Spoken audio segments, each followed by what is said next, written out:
It was the buddy cop movie before buddy cop movies even knew they were a thing. 48. Arches didn't just pair a street-smart convict with a grizzled cop. It detonated Eddie Murphy onto the big screen, rewrote the rules for action comedies, and proved that sometimes the most combustible chemistry comes from people who can't stand each other. Behind the explosions, profanity, and barroom brawls, the production was just as chaotic as the plot, and some of its wildest moments never made it into the press junkets. Before we start, hit that subscribe button. It's the only way to keep the sirens blaring and the bullets flying. Here are 20 unknown facts about 48 Hours 1. Eddie Murphy's first day almost ended his career. Eddie Murphy was just 21 and had never acted in a film when he stepped on the 48 Hours set.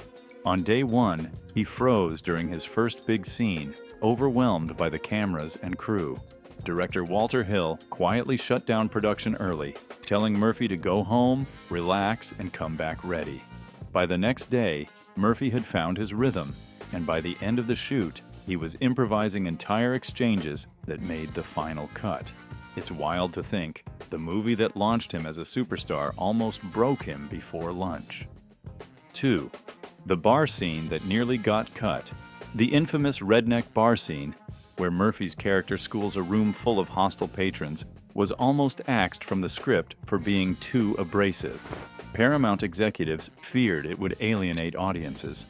Murphy fought to keep it, insisting it was the scene that defined his character's sharp wit and unshakable confidence. Hill sided with him, and they shot it in one take, with Murphy ad-libbing several lines. The result? One of the most quoted moments in the movie, and the scene that proved Murphy could command the screen without firing a single bullet. 3. Nolte and Murphy's real-life friction. The gruff on-screen tension between Nick Nolte and Eddie Murphy wasn't entirely acting. Nolte, used to working with seasoned actors, initially doubted Murphy's abilities and found his improvisation unpredictable. Murphy, in turn, thought Nolte was too stiff and old school. Their off-screen clashes gave the movie an authentic edge. You can see it in every verbal jab and sideways glare. By the end of filming, they'd built a grudging respect, but in those early weeks, the dislike was real. Hill later admitted he encouraged the friction, knowing it would bleed beautifully into the film's dynamic. 4. The body count editing trick. Early test screenings showed that audiences felt the movie was too violent, even by early 80s action standards. Rather than reshoot, the editing team trimmed away explicit shots of certain kills and relied on reaction shots instead. In several sequences, you never actually see the fatal blow. You just hear it and watch Nolte or Murphy react. The result made the violence feel grittier and more psychological. Walter Hill later said it was a happy accident. The less you show, the more the audience imagines, and the more they fill in the blanks with something nastier. 5. Improvised jailhouse banter. The jailhouse scene where Nolte's Jack Cates bails Murphy's Reggie Hammond out for 48 hours was largely improvised. The script had only the bare bones of the conversation, but Murphy kept tossing in lines, testing how far he could push Nolte. Nolte's irritated reactions were genuine. He was trying to stick to the scene while Murphy kept derailing it. Hill loved the chaos and kept the cameras rolling. The natural push and pull gave their partnership an unpredictable rhythm that would become the gold standard for mismatched cop movies in the decades to follow. 6. A role written for Clint Eastwood. Before Eddie Murphy was even considered, 48 Hours was pitched in the late 70s as a vehicle for Clint Eastwood. The original concept was darker, a violent drama about a convict and a cop reluctantly teaming up. Eastwood passed, thinking the buddy dynamic was too thin to carry the film. By the time the project landed with Walter Hill, the tone had shifted toward action comedy, and Murphy's comedic timing redefined the entire premise. It's hard to imagine Eastwood cracking barroom jokes, but without him saying no, Murphy might never have gotten his breakout shot. 7. The revolver that was real. During one scene, Nick Nolte's character waves a revolver at Murphy in a close-up confrontation. Incredibly, the gun was real, unloaded, but still fully functional. Nolte admitted in interviews that he hated working with fake rubber guns because they looked like toys on camera. Murphy later joked that the scene felt extra real because Nolte's intensity, combined with a cold steel barrel, was impossible to ignore. Today, safety protocols would make such a choice unthinkable, but in 1982, the push for authenticity often outweighed concerns about on-set nerves. 8. Murphy's wardrobe was his own. Unlike Nolte, whose wardrobe was meticulously designed to look rumpled and weary, much of Eddie Murphy's on-screen clothing came from his personal closet. Murphy preferred the sleek leather jackets, bold shirts, and designer jeans he wore in the film, feeling it gave Reggie Hammond a natural swagger. Costume designers were hesitant at first, fearing the clothes wouldn't match the gritty tone, but Hill let it slide. And it worked. Murphy's fashion not only set his character apart visually, it helped cement his reputation as a style icon long before Beverly Hills Cop hit theaters. 9. The movie that saved Paramount's year. When 48 Issues opened in December 1982, Paramount Pictures was having a rough year financially. The studio expected solid but modest returns. Instead, the film became a surprise smash, earning over $78 million domestically. The success didn't just turn Murphy into a movie star, it helped secure Paramount's footing going into 1983. Studio execs credited the movie's unique mix of gritty violence and laugh-out-loud comedy as a formula that tapped into two audiences at once. It's not a stretch to say Murphy's wisecracks may have kept the lights on at the studio that winter. 10. Walter Hill's 48 Hours Rule.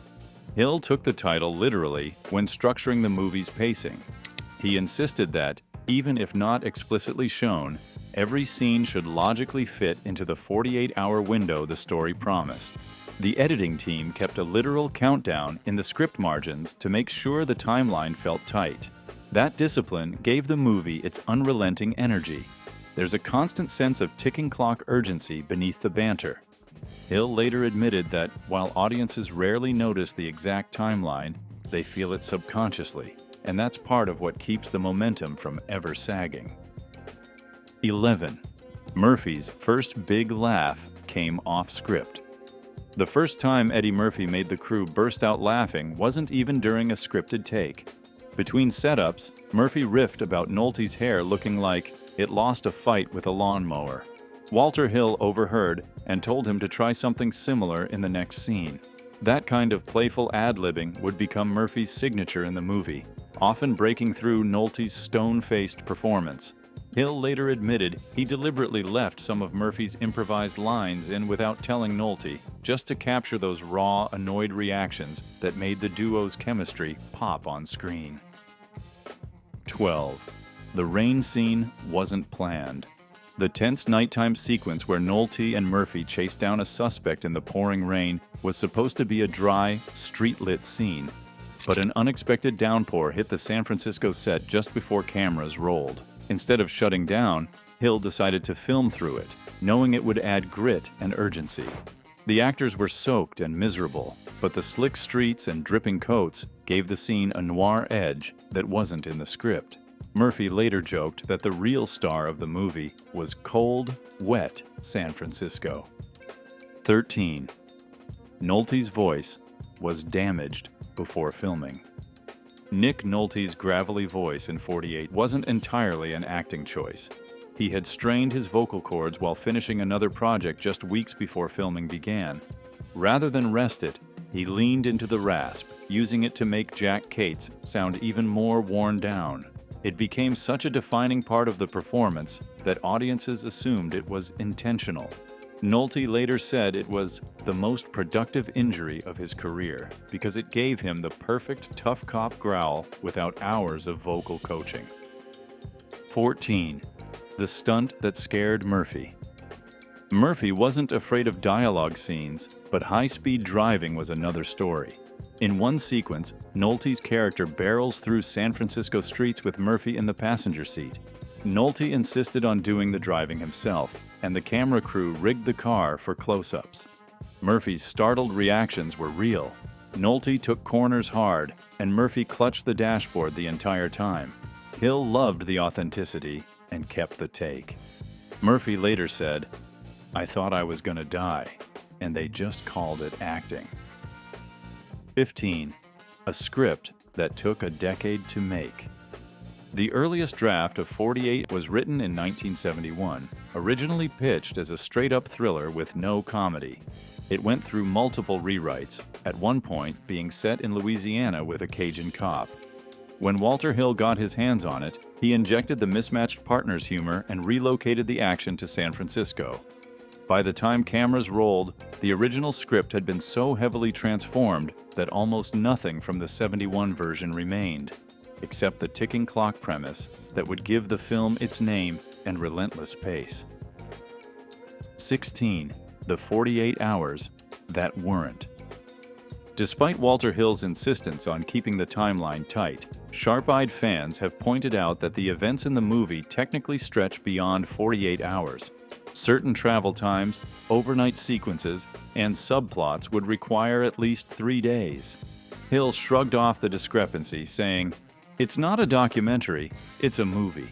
The illusion works because the pacing never slows, making viewers feel like they're watching a non-stop 2-day sprint. In a way, the title isn't about literal hours. It's about the kind of adrenaline-packed time frame where every second feels like it could explode." 17. Murphy's paycheck was tiny.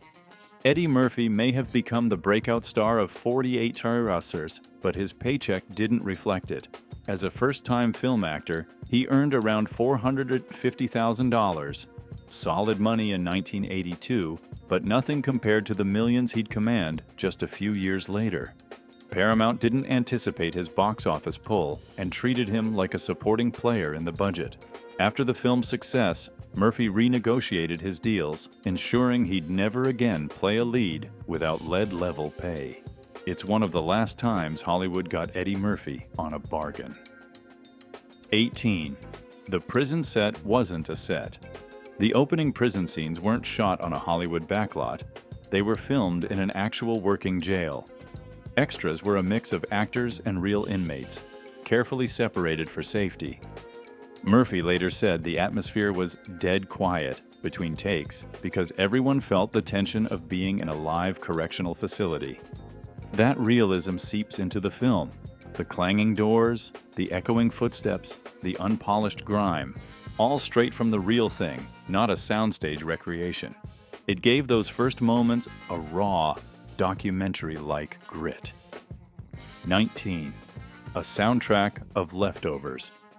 James Horner composed the score for 48 Hours, but tight deadlines meant he reused motifs and cues from earlier work, including elements from Star Trek II, The Wrath of Khan, which he'd finished the same year.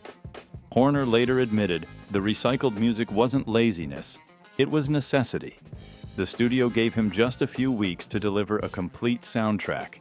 In the end, the mix of percussive action beats and bluesy interludes became part of the movie's offbeat tone, bridging gritty cop drama with streetwise cool.